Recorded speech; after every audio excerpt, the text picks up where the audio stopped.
After the whistle starts in Mifflin County, where Hershey quarterback Cam Sweeney drops back, evades a tackle, and heaves the ball deep downfield for a wide-open Grant Later, who runs the ball into the end zone for an easy 6 points. Let's watch that back, but let's slow it down. This play was as sweet as milk chocolate for Hershey, but would it be enough for them to topple the Huskies? That play makes me want to go to Hershey Park after that. I'll take your offer on it. Hello and welcome to After the Whistle. Our crews just got back from that game and many others from around District 6. Live from University Park, I'm Jack Rachinsky. And I'm Kennedy Rivers. We will bring you game highlights and a look into Penn State football upcoming game right here on After the Whistle.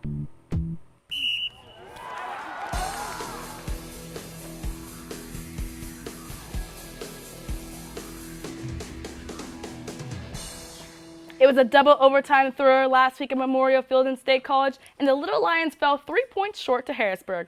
Tonight, they were facing another mid-Penn Commonwealth foe, the Cumberland Valley Eagles. First off, the class of 2038 sprints down the field. Late in the first quarter, State College up 3-0. It's Rowan Walker taking the handoff, going beast mode on his way up to the house, and the Little Lions up 10-0. Early in the second, it's Colton Stanley pump faking before firing it down the far sidelines by Zayden Smith. He's running down the sidelines. He'll go all the way back to the Cumberland Valley within 3. Midway through the third, it's Connor Kolka roll out the pocket and throws it deep down the field to find wide open Kellen Williams, who runs it into the end zone to State College, makes it 17-7. State College gets back into the win column, beating Cumberland Valley 24-14. The Little Lions advance to 3-1 on the year, while the Eagles fall to 1-3. We now turn it over to Massimo Bonagoria, who was at the game. Tell us more. Thanks, Kennedy. Well, Dante Sheffy might have been out for this game, but they were able to shine and they were able to defeat the Cumberland Valley Eagles. State College running back Dante Sheffy may have been out for today's game, but he won't be out for the rest of the season. We're just focused on us right now. So obviously staying healthy, getting healthy, those are all key things. Try to maintain depth and give guys breaks so that we're fresh is really important as well. With Sheffy out, the Little Lions gave running back Rowan Walker the start, and he came up big for State College in their win over Cumberland Valley. Not surprised at all. I knew that this is who Rowan is. He's a warrior. He's out there every snap on defense. He is toting the load on the offensive side. He runs so hard, so passionate. So I'm super proud. I was ready since week one, even before the season, to step up when I needed to and make plays to help the team win. How often can a team dominate a football game without their star Division I player? You've seen Dante Sheffy perform right here at Memorial Field, but tonight he was on the sideline in street clothes. It's tough, running so much, getting banged up every play, but you got to stay tough mentally and physically and keep pushing through it for the team. I'm out here in the middle of the field, and sometimes you got to rely on your big fellas up front, and that's exactly what the Little Lions did today to control the pace of the game and run the ball effectively. We had a 2-score lead, so being able to kind of slow that down and get the ball down in the end zone, and Connor made a couple nice throws on that as well. Got Jake Lukac in for the score. State College moves back into the win column and will look to stay there as the season goes on.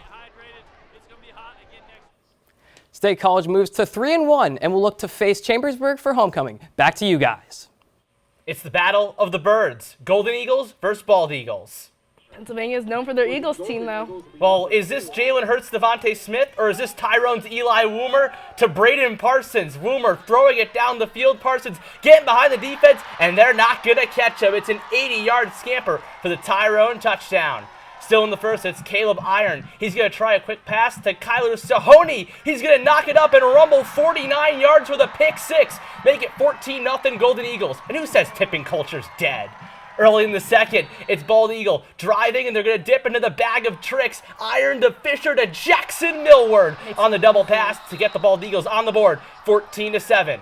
Both teams add a touchdown in the second half, but Tyrone would take it, 21-14. The Golden Eagles move to 3-1 and take on Bellwood-Antis next week in a backyard brawl. Bald Eagle area falls to 1-3 and hosts PO next. The Penn Valley Rams are searching for their first victory. They travel to Philipsburg-Osceola tonight to face the Mounties. End of the first quarter, Archer Bovman hands it off to Colton Chapman, who rushes it in. The Mounties go for two and get it, and on the board, 8-0. They continue their momentum, but Kyle Conrad forces his fumble out of Robert McClanahan, but the refs talk it over, and it remains PO's ball. Bothman decides to do it for himself, running in for the touchdown with 2:04 left in the half to put the Mounties up 22-0. Carter Ironside tries to right the ship for this team, but his ball is tipped by his own brother and recovered by Bothman. P.O. has all the momentum going into the half. The Mounties will go on to win 39-0, shutting out the Rams. P.O. moves to 3-1, while the Penn Valley will look for the first win of the season in Week 5. Clearfield's looking to make it 3 straight wins tonight as they travel to face Bellefonte, who are looking to bounce back from a rough start to their year. Students and fans were in full attendance for Bellefonte's annual Fawn Game, kicking off with a pregame ceremony held by the school. After Bellefonte's opening drive came up short, Clearfield, on a night that was for the kids, will be the first one to go for the score, as Xavier Curry finds Cooper Brode and sets the tone, putting the Bison up 6-0. Right after, this kickoff is going to go down to the 2-yard line from Clearfield and allows them to get a safety on the ensuing drive, putting them up 8-0. Special teams coming into a big factor. Bison 3rd and goal. Colton Ryan's going to barrel through the gap, spins outside, dives for the goal line. He's in. Clearfield up 15-0. Raiders ball. They're driving, 8 seconds left. Look out. The ball is free. It's picked up, but Bellefonte's going to end the first half scoreless. The Raiders would fight back in the second half and force OT, but the Bison would stay on top. Final score, 22-18. Clearfield moves to 3-1 and will host Huntington next week. Bellefonte goes down to 1-3 and travels to Penn Valley. Don't go anywhere. We have more games from around the area to cover. Plus, we take a look at Richmond and Bishop McCourt's annual Salute to Service game to find out how much money they raised for this year's special cause.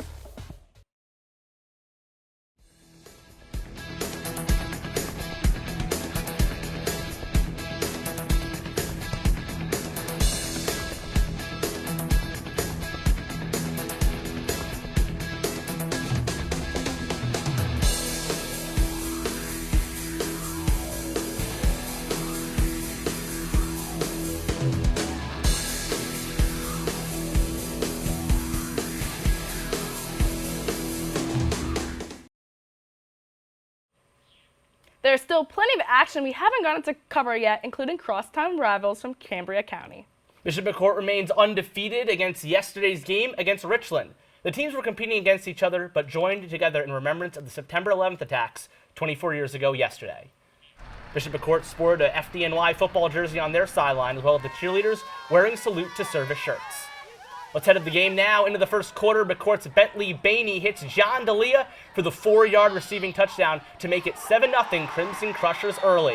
Now let's go to the end of the half, and we're going to say this name again, John D'Elia. He's going to take the handoff down the near sideline. He's going to bounce off some tackles, and look out, he can fly. He's going to go 77 yards down the sideline to the house, putting them up 21-6. And now we're going to head into the fourth quarter. Richland's Jacob Regan. He's going to try and fire it down the field. He's going to look for Arlen McGuera, but Bentley Bainey, in a tribute to Lee Corso, says, "Not so fast, my friend," returning the interception all the way to midfield. Bishop McCourt would go on to win 31-12 over Richland. McCourt remains undefeated at 4-0, while Richland falls to 3-1.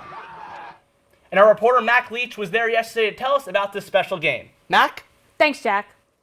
Although both these teams went into the game undefeated, this Thursday night game on September 11th was about more than winning. The game between Richland and Bishop McCourt High School was about much more than football.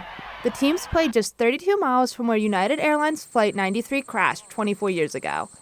This matchup served as a reminder of the lives lost on September 11th, giving the crowd an opportunity to honor and remember the victims.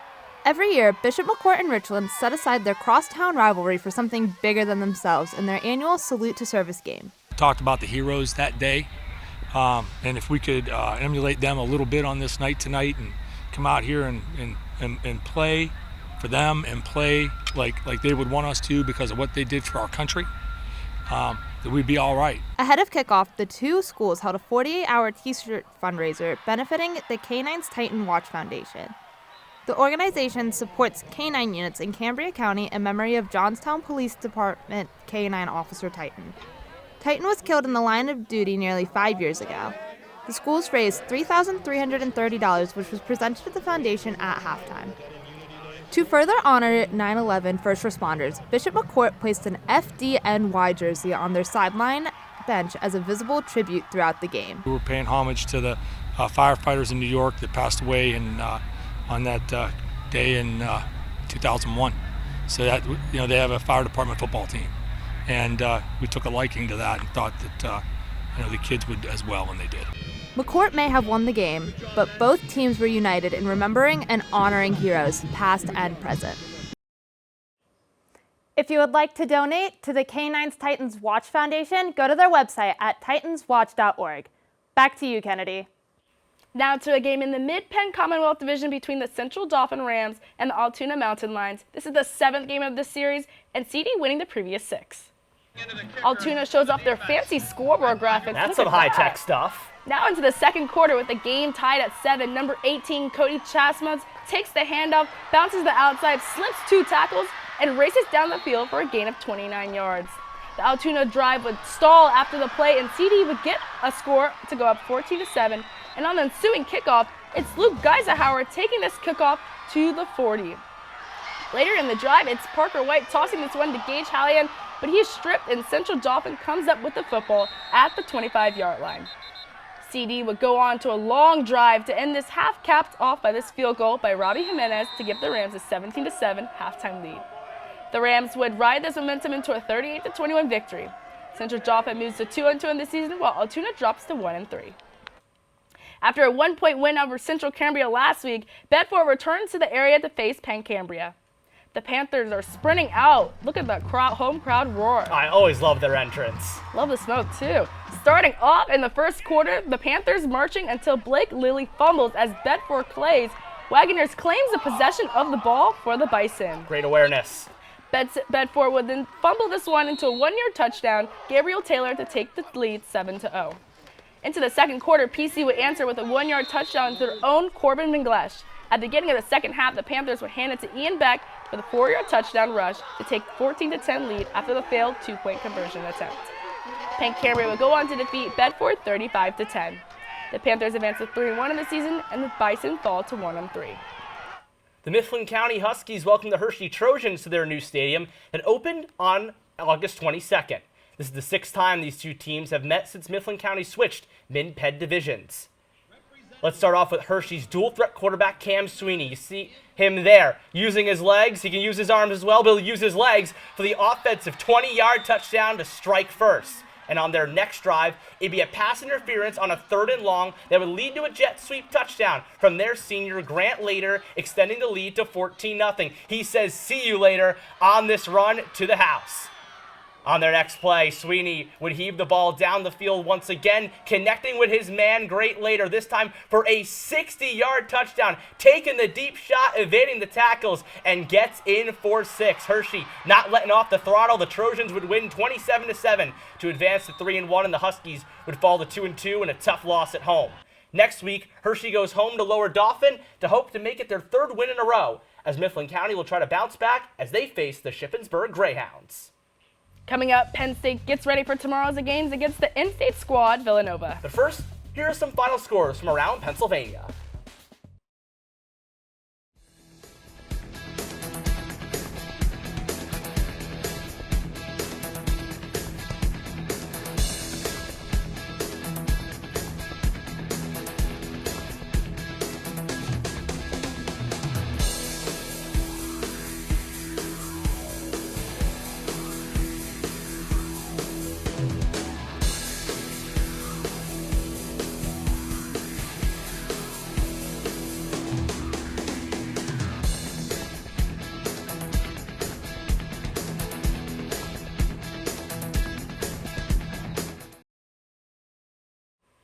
The Penn State Nittany Lions are off to a 2-0 start this season, and Andrew Matz has more on them.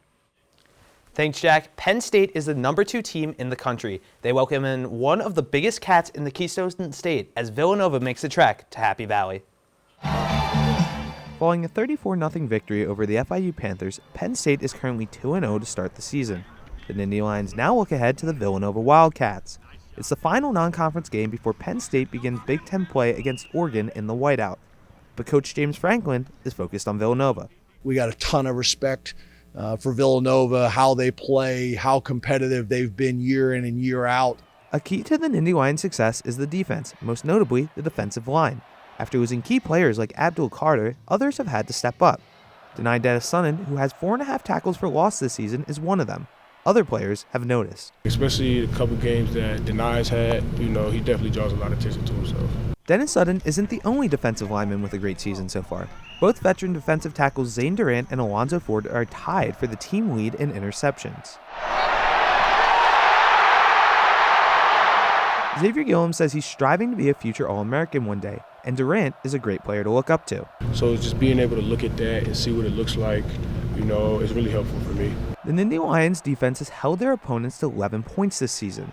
The last time these two teams met was 2021, and the Nittany Lions beat the Wildcats by 21 points. They got a veteran coaching staff that's done a great job. They came in last time and gave us fits. The Nittany Lions look to improve to 3-0 on the season. Kickoff is set for 3:30 tomorrow. Back to you guys. Jack, we've seen plenty of action tonight, but let's turn it to our very own Joey Gibber for the best moments. Thanks, guys. There was a ton of action around District 6 tonight. Let's take a look at what made our top 3 plays. Coming in at number 3, State High running back Rowan Walker doesn't do a lot of walking here as he breaks through a total of 7 tackles and gets the Little Lions their first touchdown of the night. Extra effort there on that play. Now a look at Tyrone's defensive lineman Kyler Sahoney tapping it up to himself and bringing in the interception. Sahoney then turns on the Jets and runs it all the way back for a Golden Eagle pick 6, a big man touchdown. And topping our plays this week is Cameron Sweeney with his second top 3 play of the night. The Hershey quarterback once again getting away from defenders in the backfield and launching the ball in the air, dropping it right into the basket for receiver Grant Lader, who had a walk-in touchdown for the Trojans. Easy as 1, 2, 3. Those were some great plays, and you can really see that District 6 football is starting to heat up. And now State High is a 2-point conversion away from tying this game. Motioning over to the right is Vendemia, looking for him again, on the flat right, going in, and they'll say that he is. Let's see what he says, he's in! 34-34, we're all tied up, ladies and gentlemen. Looks like we'll have a little bit of time because of the injury that we have here. It is Vendemia who is down. Free football at Memorial Field. It's overtime. What a game between State College and Harrisburg last Friday night. We have a full deep dive on that double overtime thriller here on our YouTube channel at Penn State Student Media. Follow our staff as they rush to get coverage on air under pressure.